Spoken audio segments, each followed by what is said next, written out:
tu tiens la laisse de ton chien. Il tire, tu tires en retour. Tu es frustré. Tu te dis que ton chien est têtu, qu'il ne t'écoute pas. Mais si le problème venait de toi, si l'objet même que tu utilises pour le contrôler sabotait votre communication, et si la solution était aussi simple que de changer de laisse, tu vas découvrir pourquoi la laisse extensible, vendue comme un outil de liberté, est en réalité un piège cognitif pour ton chien. Une étude de Jean Donaldson, comportementaliste reconnu, montre que le signal incohérent est l'un des principaux facteurs de confusion chez le chien. Et devine quel outil envoie des signaux incohérents en permanence? La laisse extensible. Tu vas apprendre à lire les micro-signaux de tension canine, à remplacer cet outil toxique par une communication claire, et à transformer tes promenades en moments de connexion réelle. On nous a vendu la laisse extensible comme un outil de liberté.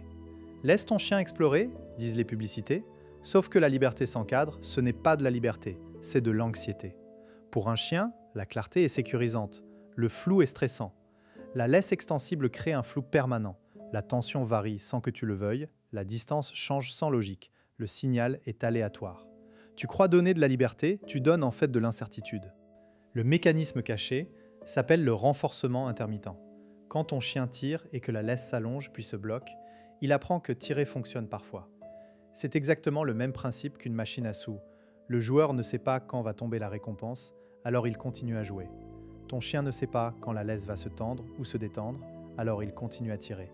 Ce n'est pas de l'entêtement, c'est de la logique. Prenons un exemple concret. Élodie, 34 ans, infirmière à Lyon, a un border collie de 3 ans nommé Flash. Elle utilise une laisse extensible de 5 mètres. Résultat, Flash tire en permanence, ignore les rappels et a développé une hypervigilance. Élodie pense que Flash est trop excité et dominant. En réalité, Flash est perdu. Quand il s'éloigne, la laisse devient lourde. Quand il revient, elle se détend. Le signal est incohérent. Un jour, Flash voit un chat. Il fonce. La laisse se bloque brusquement. Flash est projeté en arrière. Il ne comprend pas, il n'y avait aucun signal de danger. Pourquoi cette punition? Élodie crie « non, trop tard ». Flash ne fait pas le lien. Le lendemain, même scène. Et ainsi de suite. Le véritable problème est que la laisse extensible empêche ton chien d'apprendre la proprioception, c'est-à-dire la conscience de son corps dans l'espace. Avec une laisse fixe de 1,50 m, le chien sent une tension constante. Il sait où est la limite. Avec une extensible, la limite est mouvante. Le chien ne peut pas anticiper. Il vit dans un stress chronique. Les conséquences? D'abord, une augmentation du cortisol, l'hormone du stress. Ensuite, une aggravation des comportements réactifs, aboiement, grattage, mordillement. Enfin, une érosion du lien de confiance entre vous. Ton chien ne te perçoit plus comme un leader stable, mais comme une source imprévisible. Voyons maintenant comment remplacer cet outil. Nous allons détailler 3 techniques. La première technique, le changement d'outil radical. Tu jettes ta laisse extensible. Tu la remplaces par une laisse fixe de 1,20 m en coton ou biotane. Pas de longe de 3 mètres, pas de flex. 1,20 m, c'est la distance idéale pour que ton chien soit à côté de toi sans frustration. Pendant 15 jours, tu sors uniquement cette laisse. Pas de balade libre, pas de zone détachée. Ton chien doit réapprendre les limites. Exemple, Mathieu, 40 ans, commercial à Bordeaux, a fait ce changement avec son malinois de 2 ans. Les 3 premiers jours, le chien tirait, s'arrêtait, geignait. Mathieu a tenu bon. Au 7e jour, le chien a commencé à marcher au pied sans traction. Au bout de 15 jours, les promenades étaient devenues un plaisir. La deuxième technique, le stop and go. C'est une méthode de communication claire.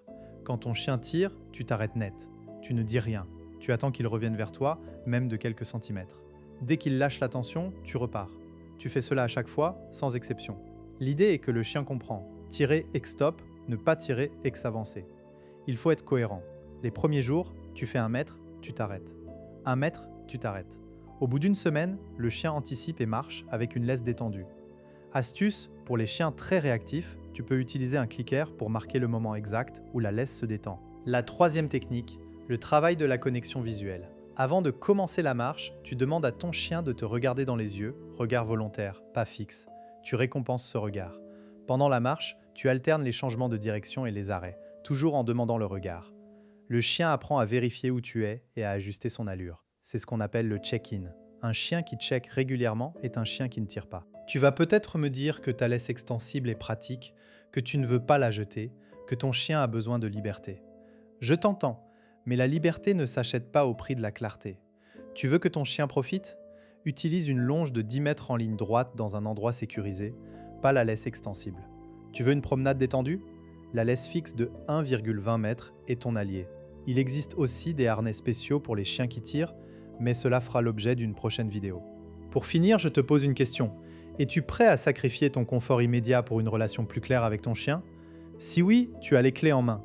Aujourd'hui, tu as appris pourquoi la laisse extensible est toxique, comment elle sabote l'apprentissage de ton chien et quels changements simples tu peux faire dès demain. Applique ces techniques et observe les résultats. Tu vas voir la différence en une semaine. Nous voilà à la fin de cette vidéo. Si tu veux en savoir plus sur la communication canine, je te recommande de regarder la vidéo suivante qui explique comment interpréter les signaux d'apaisement. Et n'oublie pas de t'abonner pour ne pas manquer les prochaines vidéos.